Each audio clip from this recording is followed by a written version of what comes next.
Morra.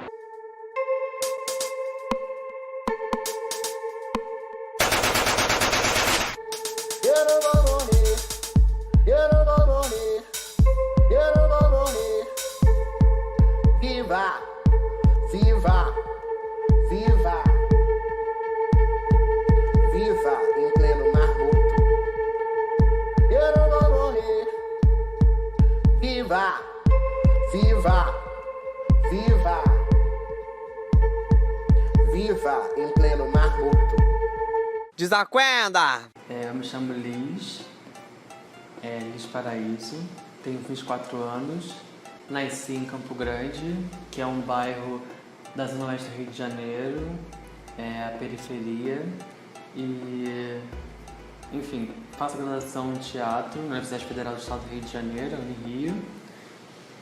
Só que quando eu comecei a estudar lá, eu comecei também simultaneamente a fazer um curso de artes visuais no Parque Lage, que é uma escola de arte contemporânea que tem na Zona Sul do Rio de Janeiro.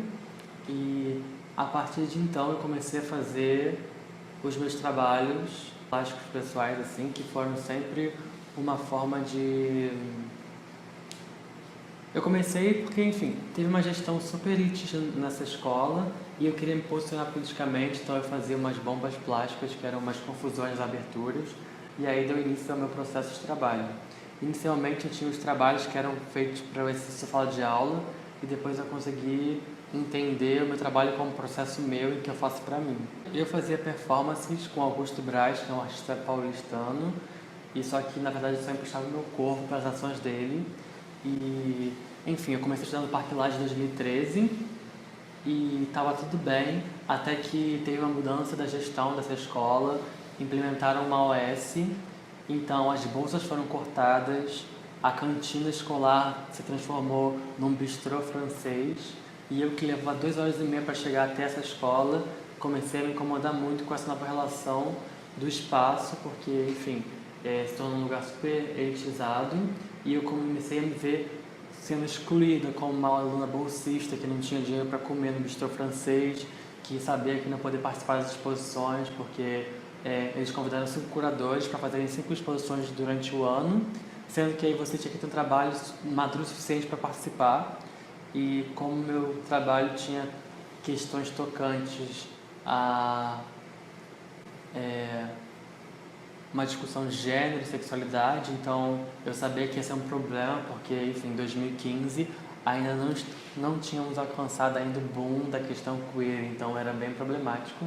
Então eu fiz um trabalho que foram 35 fotos do meu cu aberto e cada mão tinha uma cor de esmalte diferente, coloquei no banheiro e foi assim que comecei. Eu comecei como com intervenções extraoficiais que borravam esse lugar do que é ou não oficial.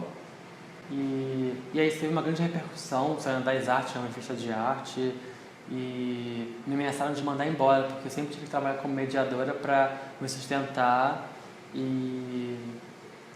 Enfim, e aí eu fiquei muito irritada, porque, enfim, uma escola que fez um livro que se diz Escola Livre não podia ter uma intervenção não comunicada. Então eu resolvi fazer uma zine depois, e aí depois dessa zine era meio que uma comparação entre a gestão da Lisete, que era a diretora da escola, com do Gershman, que foi o cara que criou o Parque Lage, e denunciei o bistrô, denunciei que as faxineiras estavam escondidas atrás das cavalariças, que é o espaço expositivo do Parque Lage, e aí me mandaram embora, e aí depois eu invadi a galeria de calcinha, fiz um trabalho que eu coloco vários papéis, assim, enfim, e assim eu virei uma fofoca no meio das artes visuais do Rio de Janeiro e comecei a trabalhar, e surgiram convites também, mas inicialmente meu trabalho, inicialmente não, acho que até hoje ele funciona como uma tática de guerrilha, assim, de meio que hackear esses espaços como um vírus, usar a própria estrutura para me existir. Eu tenho meu corpo como plataforma de pesquisa e o meu dia a dia como laboratório mesmo, então eu sempre tento transfigurar essas violências da opressão em algo plástico. E assim eu comecei a fazer performance porque eu acho que, de alguma forma, o meu corpo ele é muito potente em ação em espaços que geralmente a maioria das pessoas são cis, que são os espaços de arte. E ele acaba catalisando, enfim, discussões sobre isso, para mim é bem potente. Mas agora também, eu tive vários momentos. Inicialmente eu comecei fazendo performance, e aí depois eu comecei a fazer vídeo performance. Eu tive uma aula com a Ana Lu Cunha, que é uma professora da UERJ e do Parque Lage, e aí dentro disso eu comecei a fazer uns pós-pornôs, que é meio que reconfigurar essa linguagem da pornografia para criar novas estruturas de desejo ou problematizar já existentes. Faço mais videoinstalações e como eu tenho uma família de homens ourives que fazem joias, eu comecei a criar uma série de joias bélicas, que são joias assassinas, e o discurso é que se você tem um corpo bélico, você precisa de joias bélicas, então são sempre coisas cortantes. Inclusive, eu acabei de exibir 3 dessas joias no MASP, na exposição História de Sexualidade. E, enfim, é um processo contínuo. Tanto que meu primeiro trabalho foi meu coberto com as joias pintadas, e a minha primeira joia se chamar Unha Navalha. Tem sempre são objetos que eu faço para serem usados, sabe? São continuidades do meu corpo, eu acho. Então, eu sou graduando em teatro pela Universidade Federal do Estado do Rio de Janeiro. Estou no 7º período. Eu fiz 3 anos de Parque Lage, que é uma escola livre, então foram vários cursos de 6 meses, né, por semestre. Trabalhei muito com arte e educação em vários museus do Rio de Janeiro. Na minha concepção, o corpo não branco, não cis, está sempre sendo dissecado. Para mim, todos os museus são museus desses corpos dissecados. Desde Picasso, nunca teve na África, mas ter feito várias pinturas de uma máscara, até hoje temos N exemplos. Bárbara Wagner, que fez a pobreza, Jonathan Andrade, que vende um trabalho por R$100 mil de corpos negros sendo branco, ou então Regina Medeiros, que também super tem um trabalho sobre o corpo trans. E a minha questão é, e a pessoa trans, quando chega nesses espaços de arte, será que ela tem a mesma receptividade, sabe? Não tem. Porque esses corpos só têm voz a partir de um corpo cis, sabe? E acho que essa é a questão que tem que ser vista. Porque se você realmente tem interesse em dar representatividade a pessoas trans, então pense na qualidade de vida delas, sabe? Empregabilidade, eu acho que é a palavra mais importante. Porque enquanto um trabalho de arte que tem esse corpo fetichizado no lugar, está sendo vendido por muito dinheiro, sabe? Essas pessoas estão morrendo, essas pessoas não têm acesso a esse lugar.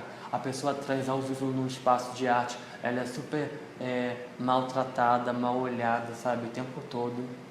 Enfim, então acho que é muito hipócrita, na verdade, esse interesse por esses corpos, porque não tem um interesse real na qualidade de vida dessas pessoas, sabe? Mesmo esse lugar de um museu da branquitude que disseca o outro, que não é o corpo dele. E realmente tem que haver uma reivindicação, sabe? Porque até quando a gente vai ter voz por outras pessoas, sabe? Assim, a maioria das pessoas trans que eu conheço, elas estão no lugar da prostituição, sabe? E também conheço trans que fazem outras coisas, mas a realidade é que a maioria das trans estão no lugar de prostituição.